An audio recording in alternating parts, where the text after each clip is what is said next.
welcome to All Things Savannah, our weekly program about people, histories, stories of the hostess city, Savannah, Georgia. I'm Frank Morrow, along with Danielle Oak. Our guest on the program today is Gillian Trask. Gillian is president of Gillian Trask Design. The showroom is at 248 Bull Street, downtown Savannah. The company was founded about 7-8 years ago now. And you might remember Gillian as our guest in November at the Christmas market at Plant Riverside. We could not get enough of Gillian. 6 minutes at Plant Riverside was not enough. And I don't know if you all remember that particular show, or if you remember that particular piece that I was wearing. And Gillian had a piece too that was magnificent. We're going to look at some of her pieces today. If you look closely, you might notice that we are sporting some of her pieces, but we're going to talk about those a little later. What we want to talk with Gillian about is who she is. And to not dive off the deep end in psychotherapy too quickly here, but I think when you are expressing your life in a physical form, such as jewelry, any type of art, there is a lot to understand about the person. And so you have, just start from, say, geographically. Where did you start? Where were you born and raised? So I have, actually, I'm grateful I have the opportunity to say I've lived in a number of places. I was born in Los Angeles, and I was actually adopted. And my parents, who adopted me, we moved to Englewood, New Jersey. Oh, wow. And so I lived my first part of the childhood in Englewood. And then my dad relocated us to Virginia. And then I've also had a couple of stints in Florida, back to California, Hilton Head, and now Savannah. Oh, Wow, that's quite a tour. Coast to coast. Yes. Literally. Right. So then school for you, what was that? What was that like? Almost afraid to ask. That was actually part of the other reason why I moved so much too, was because I did school in Virginia at James Madison University, and then I felt like I needed more for my graphic design, which was at the time my major. So I went to Cal Arts back in California for that, and then back to the East Coast. So would you say you were always an artistic? You looked at the world through a different lens. Yeah. Yeah. Yes. Put it mildly. Yes is mine. Say yes, not yet. Yes, definitely. So how does this kind of navigate for you toward what you're now doing? Because obviously a lot of this is coalesced in the creativity of jewelry making. It's been quite a path. Originally, when I was growing up, my dad, Peter Coe, he always had he was his own businessman. He had his own business, Aerial Machine and Tool. And I loved watching him work at the time, actually, because of what he did. He did governmental contracting, so he would actually get the smaller contracts from Lockheed and work on like grapples and hooks. And he had full-on sewing where they made all the duffel bags for military. So I always saw from that perspective military possibilities, but mostly it was flying. And I really wanted to be a fighter pilot when I was a kid. Cool. It was connected. Wasn't your dad connected with the F-16? Didn't he do some equipment for the F-16? Yes, actually, I don't know if it was the F-16. It could have been. I know he won an award. I think when O'Grady went down, Right. the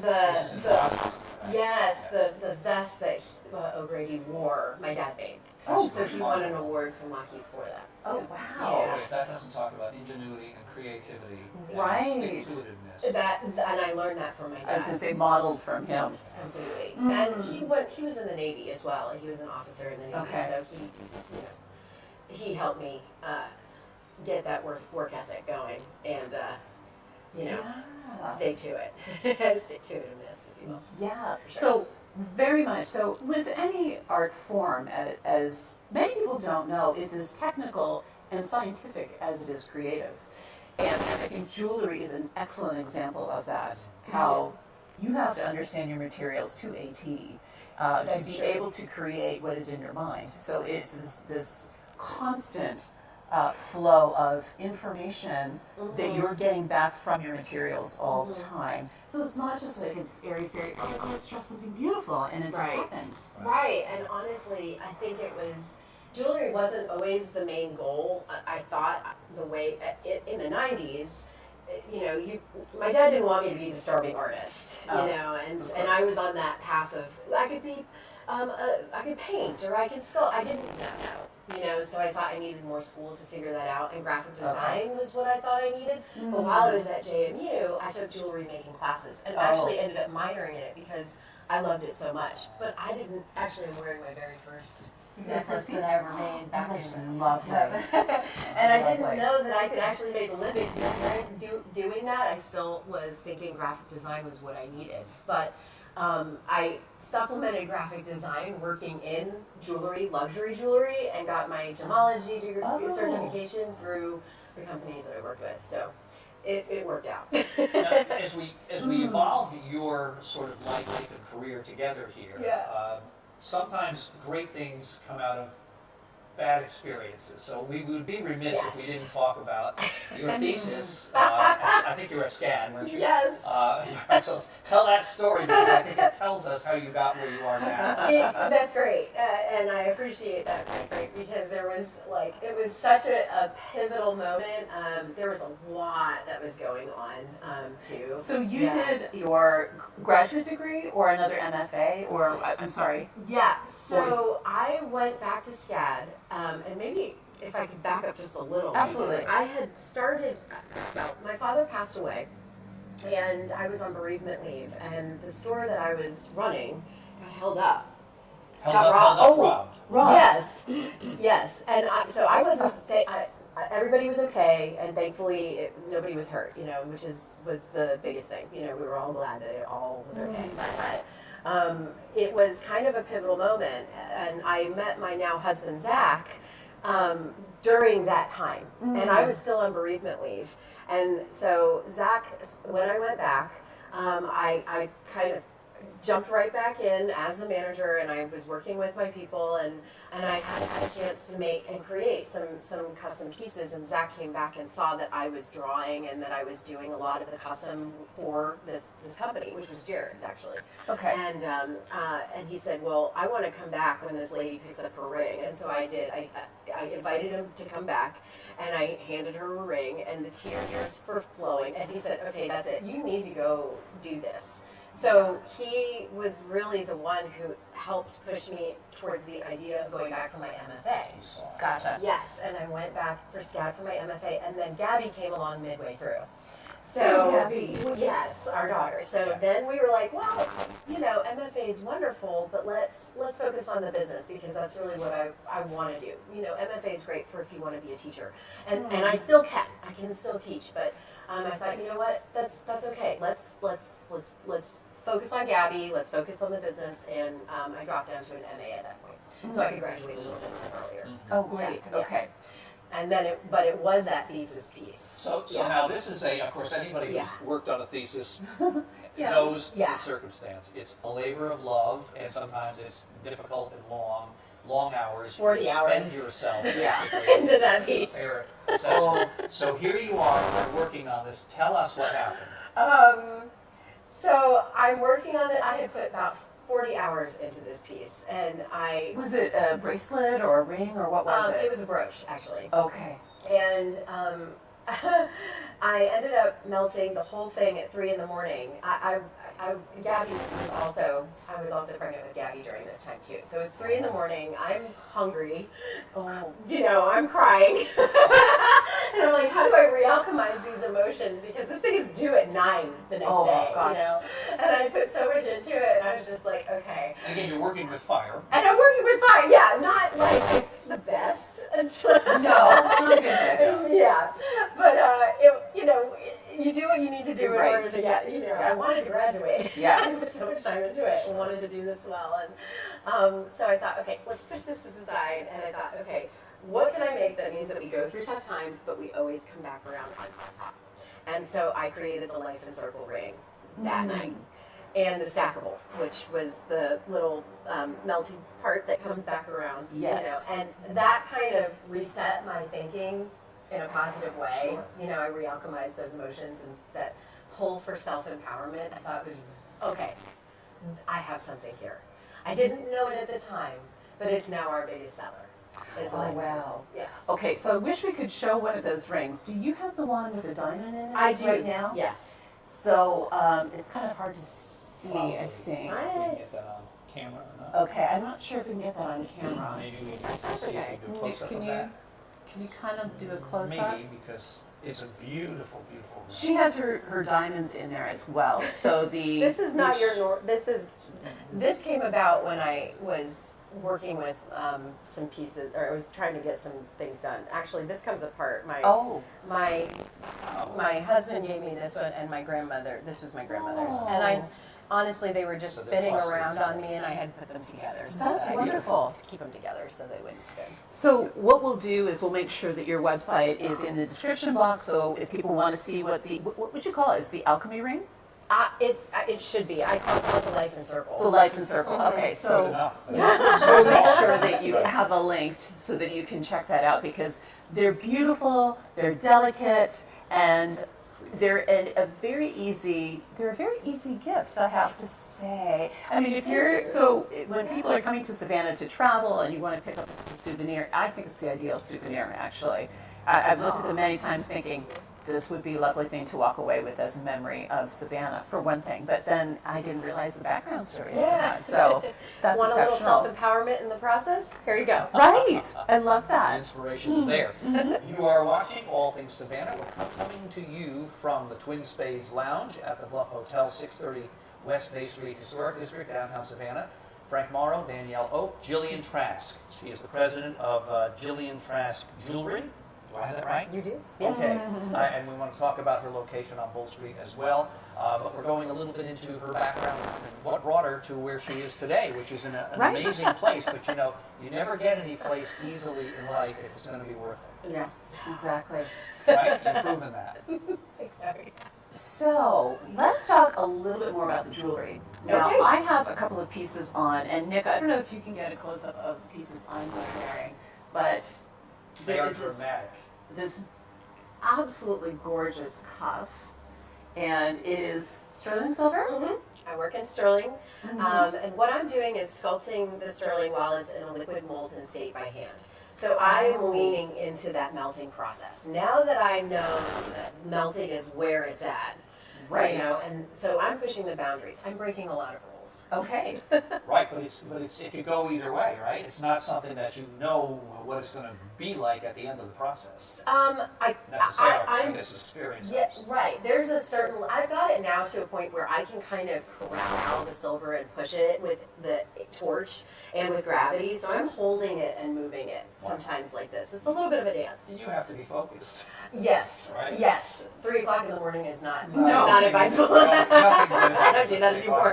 As we said. That is So beautiful. this piece is really wonderful. There are folds to it. There are what would appear to be raw edges. I wouldn't say they're actually raw because they're not sharp or anything. And there are holes. So it's very dynamic. It looks like silver was caught in a stream of water. Oh, Great cool. description. And I it's love caught that. the movement of the waves. And then on the reverse side too, it's not just smooth. This is all very considered here with texture around the edges and this You lovely wear it dimple. beautifully, Danielle. Thank you, thank you. And that's all I a need to function keep of, it. all a function of the heat. Is that what it is? Because, are you using any other tools to mold it? So with the torch, I can actually adjust the air pressure, and that pressure can push the silver for Oh, me. cool. So there are times when I'll hold it with the nozzle. If I want to push a little bit harder, I can actually increase that air pressure, and it'll force it to kind of ripple up. Like, I don't know if you've ever put load on foam on top of your coffee, and you see how it moves a little bit like that. Oh, that's it's such a good. beautiful. Now, with this ring, and I am taking the time to talk about this because this ring makes me feel like Galadriel in the Tolkien movies, the Tolkien stories, doesn't it? Awesome. Good description again. And Yes. not only is it exquisite from the top and sides, I have to show you the back. I'm just going to slip this off if Sure. I can. The back of it, can you get this or not? Excellent.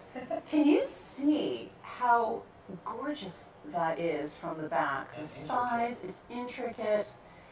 I mean, I think Gillian makes epic jewelry for an epic life. So I would say that if you need something spectacular, that really, if you're in a transition in life or something big is But it coming makes a up. statement, a strong statement. That's what keeps Oh coming back. yeah, this is just wonderful. I just love how dynamic these pieces are.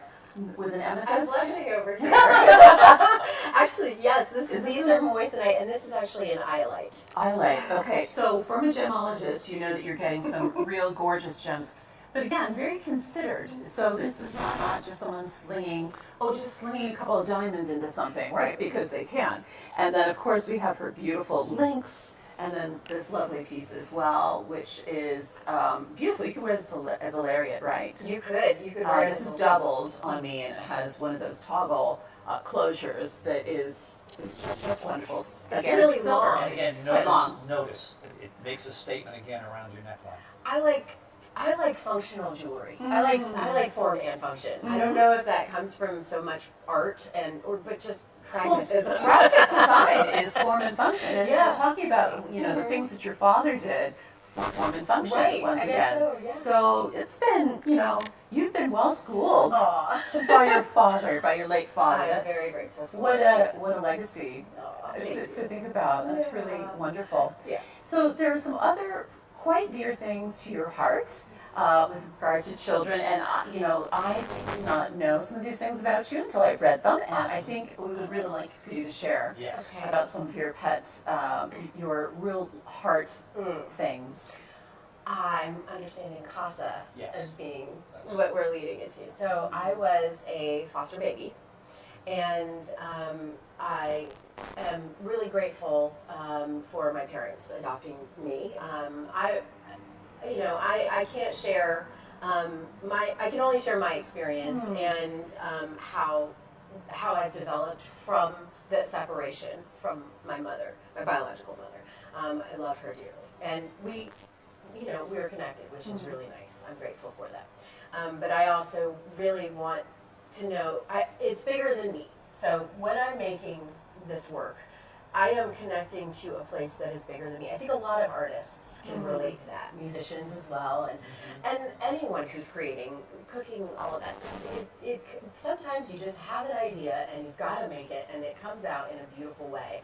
And I feel like that means too, then it's not just about jewelry. It's got to be bigger than just Gillian Trask. So one area that I want to give back is with CASA, the Court Appointed Special Advocates for Foster Children. Yes. So we support them monthly. I also did Dancing with the Savannah Stars with them a couple of years ago. Oh, it's so fun.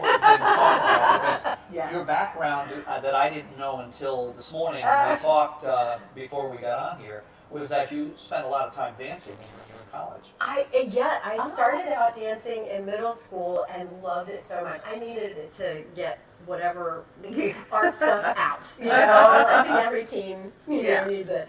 Listening to Metallica and Nine Inch Nails, and then go to ballet class. Why not? Why not? So I actually studied dance throughout my entire through college and was a singer dancer with the Madisonians. So it was nice to be able to take that and then get back on stage and perform for a good cause. And you raised a lot of money. I think it was, $225,000? Collectively, all of us did. In the whole program. Yes. Everybody was just so great. It was like so much fun to do it again.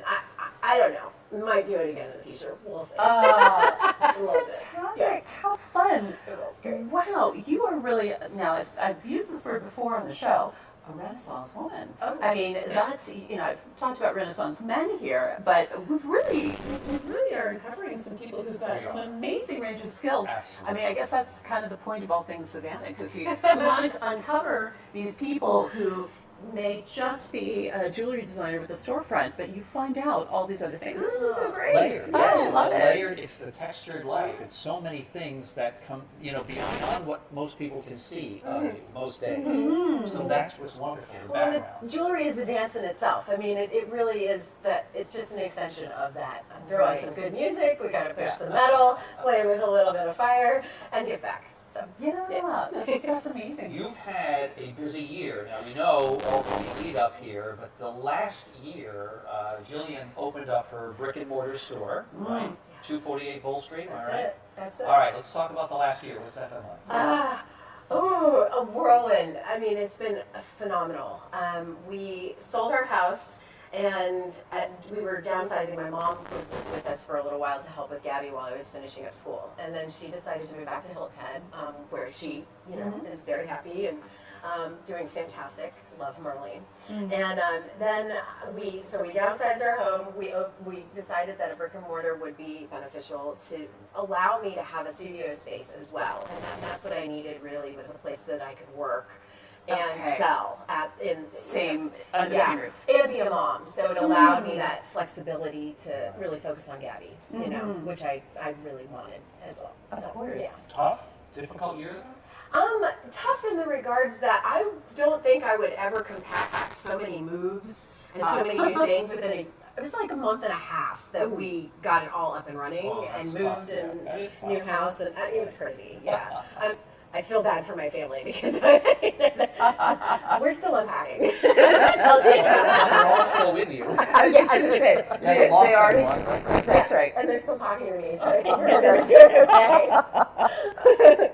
That's good. Well, your store is a jewel box of a store too. So tell us exactly where it is downtown, so people can come. Oh man, I'm so excited. I am like blown out of the water. This location is like the dream coming true. I am across the street from Sixpence, so I'm on Liberty and Bull. So I'm on Bull, right around the corner between Portland and Red Clover. Right. Yes. So, and you can't miss it because I've got the big flowers in the front, which is my little touch of England too. Yes. My dad lived in England for a little while too. Okay. So there's more on that. When you walk the path you've walked, you earn the right, I think, to give advice. Give advice to people who are aspiring entrepreneurs, aspiring creatives, artists. Because we have so many in this town. Young beautiful people, right, and who are flexing their muscles, doing amazing things. There's certain, universities here that are excellent at bringing people up, but still, there's nothing like the person who's doing it for real, in real time. Right. So, what would be your advice, not just for an entrepreneur, but for an artistic entrepreneur? I can't tell you how many times I wanted to throw in the towel, and you do hit brick walls, and you hit them hard, and especially when you have all of the emotions that you're also managing on top of creating and trying to manage all of the outside world too. It's that sense of perseverance. You have to have a sense that it's gonna be okay. It's all gonna work out. Turning that around and reframing some of those thoughts is what allowed me to get through, because I didn't know it, but I'm ADHD. So I had to contend with that and didn't even realize until my later diagnosis that would explain a lot of my hitting walls, emotionally especially. But if there's any advice I would give, is just to stick to it. Find others who you resonate with, who can support you. One of the things that we do at Gillian and Trask is I really love working with the students at SCAD. Not only are they just energy, pure energy, the most beautiful energy, they deserve to have their voice, out there and their work out there. And if I can give them that space to do that, I will in whatever way, whether it's mentoring them, whether it's giving them some ideas. You've got a light. Yeah, and it's fantastic because nice catch, my talent comes in so many forms. It's all around us, we might say. It is. So I mean, I always keep going. Perseverance is the key. There might be those tough times, but what doesn't kill you makes you stronger, and you will get through it. I want to remind everyone you are watching All Things Savannah, coming to you from the Buff Hotel, 630 West Bay Street, historic district, downtown Savannah. We've been chatting with Gillian Trask. Just an amazing life and career, and inspirational to everyone, us included. Great, really encouraging words. Before I want to get into the last little bit of what we're going to talk about, I do want to ask you about that word. You've used it a couple of times now, re-alchemize, with regard to your emotions. I love that word. I've never really thought about that word before. Did you make it up? Because if you did, it's really good. I don't know. Re-alchemize. Oh, I love that. Thank you. I started to evaluate when I was going through, especially at SCAD, which is a phenomenal school, by the way, for figuring things out. They really force you into some of those corners so that you have to like, yeah. And for me, emotion is something that I have always known as my strength and also my weakness, because I had to learn how to manage my energy, if that makes sense. And energy also then transfers into the emotion that I'm working with. And it's my emotion that pushes that metal. It's, so I had to learn how to, I don't want to say control it because I don't know if I always have it right. We're human.